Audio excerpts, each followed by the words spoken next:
And welcome back, everybody, to another episode of OA News Overtime. Jordan Hill. Another on-the-road edition. Look Justin. where we are. A little bit closer to scenery behind the us. Scenic views of Jordan-Hare's Stadium. Practice is happening. Football's in the air. Football is being had. If you're listening on the podcast, you might can hear a weed eater in the background or something. The soothing sounds. But we're here at the football complex, the athletics complex. Jordan-Hare Stadium is our backdrop, and we just went through the second day of the second week of practice. Jordan? Absolutely. They've been getting after it. We got a chance. We're recording on Wednesday, just a little bit after noon, I believe. I don't know what time it is anymore. Who knows, man? Who knows? It's a little before noon. A little before noon. You know, you get confused. Trying to get some cloud cover. We might get some. We might get lucky, but we've had a chance to watch these guys work. We right. Coming off football. Of watching a viewing period. They give us about 20 minutes where we can see and come by and check things out. Right. So, Justin, what stood out to you so far? What has really been catching your eye through the practices we've gotten to watch so far? Well, I mean, the first thing everyone's going to be curious about is the quarterbacks. And, from what we can tell you, I mean, there's, Brian Harsin said before the season, there's no depth chart, but there's a pecking order, right? And, this entire time the pecking order has been Bo Nix, TJ Finley. That's how it's been. Every time we see a drill where we maybe see a chunk of the offense, it's Bo and Tank first. It's TJ and Sean second. That's how it is. So I mean, maybe that that's one of the few things. I mean, it's just a tiny peek inside. But that's one of the things you take away early is that it's Bo's job to lose. I agree, and looking at both guys so far, what we've seen, I've been impressed with both guys. I think you've seen consistency from Bo. TJ's big, man. TJ is a big man, 6'7", and I honestly didn't realize that until probably the last few weeks. It's a little more visceral when you see him. When you see him, you're like, whoa, yeah. That is. And to that point, I mean, with a guy that big, you're not surprised to see, man, he's got a cannon. He's got a really strong arm. Sure. We got to see that a little bit today. I felt like today was probably the best example of us really getting to see those quarterbacks work, right. and how they've kind of entirely incidentally. Yes, yeah. It rained yesterday, so they moved us inside, and we wound up being a little bit closer. Yeah. But I like what I've seen from Bo. I think that Bo, you might actually have heard that drill period just ended. You may be able to hear period that on 3. the podcast. But I like what I've seen from Bo. I think that consistency has been there so far. Obviously, 100%. we don't get to watch a whole practice, so right. We're only getting those short little windows. But I like what I've seen. Again, this goes back to when Mike Bobo was hired. I had so many of his former players say that he is going to stress the fundamentals. And Mike said as much on Monday. We got a chance to talk to him and was talking about the biggest thing he wanted to see from Bo. And this wasn't necessarily a knock, but just sort of, the nature of playing quarterback was more consistency, knowing the nuances, knowing the checks, knowing everything like that. Sure. And being able to do that every single day with every single play. Sure. I think you're seeing good progress as far as that goes with Bo. Time will tell if that keeps up. Time will tell really, when the bullets start firing when they play Akron, that's really going to be the test. I know that for sure the Mighty Zips aren't quite, an SEC caliber team, but we'll get to see if he can kind of stick with that consistency and really take steps forward, which a lot of people, think he's really capable of. And play complete games. Yes, exactly. And I think that that's what these coaches, from everything they've told us, they think he's very much capable of it. But it seems like he's taking steps in the right direction to making that happen. Yeah, and as far as Bobo, I mean, I've never seen him not attached to the quarterbacks. Yes. He is in their back pockets. That's where he is in practice. Davis too, another guy. Right. I know he's been talking to Grant Loy. I mean, he is a quarterback, right. By nature, and he's going to coach those guys up. Yeah, he's been right behind them, and then of course we've seen Cornelius all over the field. Cornelius might as well put a jersey on, man. Today he was out there basically playing press coverage on his receivers playing and trying to make them. Oh my goodness, we have cloud cover. We got shade. Breaking news. We are not going to sweat through this 25 minute podcast. Let's go. I've been really impressed with seeing Cornelius. He's one of the younger guys on the staff, and I mean he's getting in there. Yeah. I saw he's rocking the WDE hat, WDE hat, and working with his guys. Yeah. And, was working on getting them to get off press coverage, try to go get in the end zone, catch some touchdowns from the quarterbacks. And what else has stood out? I'll throw out another thing that we've been really watching is offensive line. But because trying to figure out what this line was going to look like, who was going to fit where. You bring back Brandon Council, who got hurt last year. From what we've seen so far, it seems like Austin Troxell's in a good spot to maybe earn that left tackle job. Which, right. Hearing some of the other offensive linemen, Nick Brahms talked about this a few days ago. That Austin has been through so much. I mean, he's had several knee injuries going back to high school, right? And he basically said, he deserves the world because of how he's worked. Sure. He seems like he's in a good spot right now, and then the rest of the line is looking like Tayshawn Manning, Nick Brahms, Brandon Council, who we mentioned a minute ago, and then Brodarius Ham. But they're mixing guys. They're cross-training guys to see who fits best, and I think that makes a lot of sense with a new staff to really push guys around, play a little musical chairs, see who fits best where, and see what is the most effective line. Because, it's no secret this line had its struggles last year. Right. We've mostly been able to see the offense because the defense we would need like a... Far away from us. Yeah, we would need a telescope. But offensively, especially at the receivers, one of my main takeaways, Demetrius fits in right away.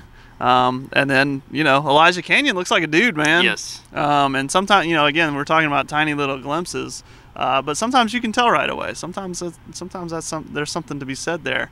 So those are interesting. And obviously, when you get down to second team and third team reps, I like watching Kayla Newton out there, man. Yeah. And he's catching balls, and Bo's high-fiving him, and he's as involved as anyone. Now, why does that name ring a bell? Yeah, I know, right? But of course it remains to be seen. Obviously a player like that, you start out helping out on special teams, and then maybe eventually get some targets in a game. But and could be a guy, honestly, in this Akron game. Maybe he gets some playing time, and that could be an opportunity for him. Sure. But he's as involved as anyone, which if you're a fan, you'd like to see that. Demetrius is in there working. He's made his practice debut yesterday, as far as we know. Yeah. It's the first time we saw him, and he was in a yellow acclamation jersey, you would say. It's his first practice. Just getting him up to speed. Yeah. And then today, but today he didn't have it on, so he's done with it. He was full go. Yeah. So and then now and yeah, man, Elijah looks good. Yeah, I agree. Gotta say. Another guy you mentioned, we talked about Cornelius Williams. Brian Harsin has been a guy that's also been involved in a lot of these things. Jumps in there. He gets in there today. He was working with the defensive backs, really testing their change of direction. He reminds me of Gene. Gene used to do that. Really? Yeah, Gus a little different, of course. Gus kind of the CEO type and a little hands-on with the offense. But Gene would jump in with the DBs and jump in with the linebackers and jump all around practice. So a little more like that as opposed to Gus. Yeah. Thank you, Tom. Tom Green from AL.com with the drive-by.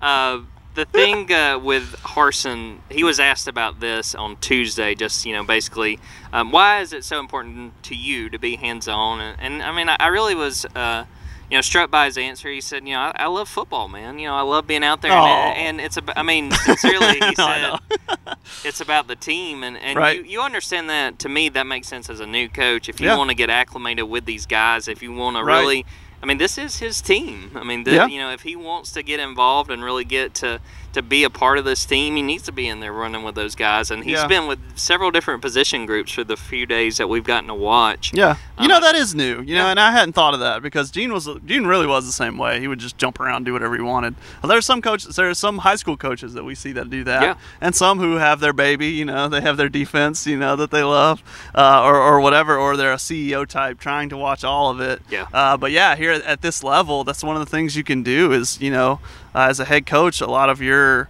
job is to set the systems in place, or as Brian likes to say, the operations. You spend all week setting that up, so then on game day and at practice, your coordinators, your coaches, everybody's doing what you want them to do out there.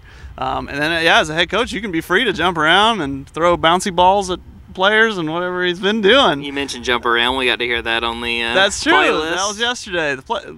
We need to work on the playlist. The playlist situation is dire, but I won't spend too much time on If that's the biggest issue, you know what? They're doing pretty good. Just give Smoke the aux cord. I agree. Just let them go. I agree. Maybe they'll figure it out. Other guys that have stood out, I'll throw out a few that have come to mind for me. By Darius Knighton, safety from SEMO. Okay. Derek Mason had a lot of good things to say about him. To me, it kind of sounds like he might be that second safety behind Smoke. But, Ladarius Tennyson and I think a few other guys are probably in the mix. Mm-hmm. So that was nice to hear about him. I think Demetrius Robertson and Tavarish Dawson. He's a Sure. true freshman. Dawson. Two guys that have a lot of speed, and I think that's really interesting when you think about the fact that this receiving core seems pretty much wide open. Yep. And you mentioned Elijah, and I think he has looked good too. Right. But seeing some of those younger guys and a new guy in Demetrius kind of getting in the mix, that'll be really interesting. Besides that, there's a few guys I want to really watch, and really a lot of it just sort of stems on the defense. We haven't really been able to watch them a whole lot because there's openings now, and we know there's another one now. That we weren't really expecting. Tyrone Truesdale is no longer with the team. That's what Brian Harsin told the media on Tuesday. So that's a big opportunity for some of these guys like Marquise Burks and even a young guy like Lee Hunter. He's a true freshman, but he's got an opportunity to maybe work his way into a starting lineup. J.J. Pegues. Yes. Now that move looks a lot better in retrospect because they need him. Yes. So yeah, but no, and D-line is one of those things. It's not like quarterback. A lot of those guys will play, and depending on how you do when you're in there, that'll get you more snaps the next game. I mean, because the D-line always wants to rotate. The D-line always wants to throw fresh legs against that O-line on the other side and try to wear them down. So yeah, I think that is an interest. It does open up opportunity, and it does so in a real way because you run platoons on that D-line, and so we're going to see all these people we're mentioning. We're going to see all of them on the field. It's just a matter of how much. Yes. So yeah. Yes. And I think that you can't really downplay how big of a loss Truesdale is. I mean, he was a 2-year starter and a guy that they. You could kind of pencil in and say, all right, he's going to be a starter. Well, he's gone now, and now this is opportunity for guys to work. And I think it really hits on a golden opportunity these next few weeks for a guy like JJ and a guy like Lee Hunter. I mean, because this is a chance to really play a bigger role than probably was expected. Because I think there's a lot of anticipation for what this defensive line looks like, how it kind of works, with the edge rushers and even the linebackers behind them. It's going to be key. I felt like this defensive line struggled at times last year, which I thought was very much understandable. You lose Derek Brown and you lose Marlon Davidson. Of course. Those are some big names to have to replace. Of course. They've got to get it figured out. They've got some options, but it's a matter of who stands out. We've only heard good things about Nick Eason so far. Yes. So we'll see how his group kind of tackles it. Yeah, I mean it's tough because they had seemingly turnover and a change in coach. Whereas linebacker, hey, you changed your coach, but you know who you got. You got Zacoby, you got Owen, brought back Chandler Wooten, right? You can. That transition's a little bit easier than a lot of these other spots. So D-line, we'll see what they do. But like I said, you platoon everybody, and we'll just see who gets how many snaps. And then, in the secondary, like you said, man, it's Smoke and who? Yeah. That's the question. Smoke and. Yeah. Well, it'll be smoking. I was struck today. It was kind of hard to see where the DBs were working, but it sure looked like at one point Smoke got down and started doing some push-ups. I mean, to me, I know that's kind of corny, but like the accountability factor. It's I mean, football, people look at him as a leader, and it's like if he screwed up, he's going to get down and do a few push-ups, get back to work. Right. And if anyone could kind of play the card and the star player card, it might be Smoke because he's one of the most irreplaasable players. I would say. Sure. I agree. Because the secondary's hurting, and he is the guy. He is the proven guy. And Roger. Him and Roger. Other things that have stood out to me between the viewing periods and the interviews, Zacoby McClain is a guy that is just fun to listen to. Yeah. Somebody brought up, you had basically 1 million tackles last year. Basically, what's your follow-up going to be? And he was like, "Look, I didn't start 2 of those games, so I can, he's coming to get even more tackles, which to me is very impressive. But this is a guy that led the nation in tackles, so I mean, he backed up the kind of talk that he's having right now, and I think, I don't think you'll see that tackle total because they were just such in dire need of him and Owen to basically stay on the field so much. Right. But I don't think you want to see it. Honestly. No, I agree. But I think you'll see that kind of production from him, and he's motivated. And I think him and Owen are willing to put in the work to show that maybe they should have got a little bit more attention this preseason. Maybe they were worthy of, even going back to last year. They didn't really get some of those awards that they were expecting, even in the SEC. Right. Well, listen, a flip switches when you're the guy, and we've heard that. I've heard that from several different coaches, several different places. As much as you as a player you want to be right and ready no matter what, no matter who's in front of you. If Tom Brady's in front of you, you got to be ready in case he goes down. Blah blah blah blah blah. Right? Matt Castle's ears just perked up wherever Matt Castle is now. Yeah, a shiver goes down his spine. Yes. But that's the goal. That's everyone's goal. That's what everyone wants. But the reality is, you might be 99% ready, but that last one clicks when you're the guy and that guy's gone. Yeah. And you have to, necessity is, there's a phrase, I don't know what it is, but anyway. You look it up. Yeah, necessity, better part of valor, that's not it. But when Bare necessity, that's Jungle Book. But when you're the guy and you need to step up, yes. There's a little bit more push to it. And so I mean, and just imagine the preparation. I mean, when KJ went down, that's like a shock to their system. That was the second game. Right. I mean, it was like, we have a long way to go. Yeah. I mean, somebody's going to have to help carry this load. This was one of our it was Bo and KJ. Those were the leaders, and one of them went down. But now this year, it's like, hey, we're going in. KJ's gone. It's on us. We know who it is. We know who we are. And we know what we need to do. And there's no help coming from KJ or anybody else. So but what an exciting time for Owen, for Zacoby, and even for Chandler coming back. Yeah. So, yeah. Other guys that have sit out, the other one that stands out just thinking about the last few days, Jarquez Hunter. We've heard a lot of good things. Going back to Owen at SEC Media Days was like, man, this guy's already squatting 600 pounds. Bro, he looks the part. Yes, and I think that when you see that, I think Auburn did a really good job of bolstering the running back position because they had nobody behind Tank and Sean coming out of spring. I mean, Jay Sharp was a walk-on taking snaps with those guys. Yep. You had to find guys that could help and, ideally help fairly right away. You're not expecting, you're not expecting a guy like Jarquez Hunter to take 20 carries in a game. No. But you need those guys that you need them. can You smell. need them if. Absolutely, and basically everything we've seen from him so far has been positive. Even as a true freshman, I think you're still kind of going to take it slow with him. But the other running backs, Sean and Tank, talked about Jarquez, also Jordan Ingram, a guy that's a redshirt freshman coming from Central Michigan. I think based on what they said, you should be feeling a lot better about the running back position compared to where we were in the spring, where I was like, man, if something happens to Tank or Sean, this could be a real big problem. Yeah. So that's another one where we talk about instant impact people, right? Bringing in people, instant impact, like you said, the guy from SEMO, the safety competitor, and obviously Donovan Kaufman, who's a person who could return the first kick. Yes. We don't know. So yeah, instant Please impact don't let people. it be Tank, because get him out of there. We haven't seen special teams drills, so we don't know. True. But spring game, I'm like, what are we doing, guys? Hey man, he ran it back for a touchdown. So. That was sports entertainment. That was WWE. All right, Jordan, let's get out of here. Let's get out of this heat, man. I think we said about all we can say. Let's just end it with this. With the practice sessions we got coming up, the viewing periods, what do you want to see or what most interests you and what remains of fall camp? I want to see Bo's favorite target. Who is it? Yeah. Who? No one's can replace Seth and be Seth, but who is his go-to guy? You need a go-to guy. No doubt. I mean, when you're going, if it's 3rd and 8, who is he going to be looking to? He lost his Frank Sanders. Yes. He needs another one. Who's it going to be? Yes, and there's several candidates that got a chance to do it. Yep. For me, it's going to be that defensive line. What Sure. are we going to do without Tyrone Truesdale and Sure. who's going to step up? Are we going to be able to see it? I don't know. I might order a telescope by the time we get back out here. Like a pirate's crow's nest. Exactly. With the spine. Bring like a ladder and climb up there. I'm sure they wouldn't mind. But there's a lot to still watch. I mean, obviously, Bo and TJ, too, just how they continue to work together. Sure. And just what this offense is going to wind up looking like by the time we get to September 4th.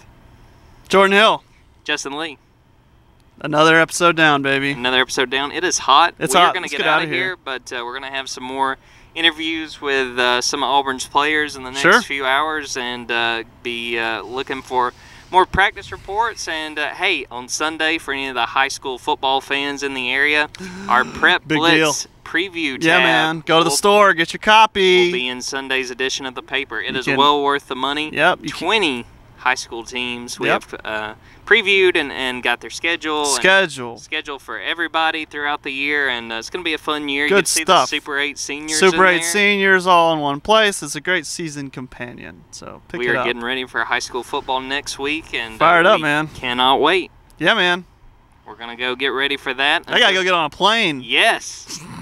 Justin's headed to a wedding, so I'll be holding down the fort for the next few days. I'll be back Monday. Justin will get a nice break, and we'll get to work. And until then, until next time, take care.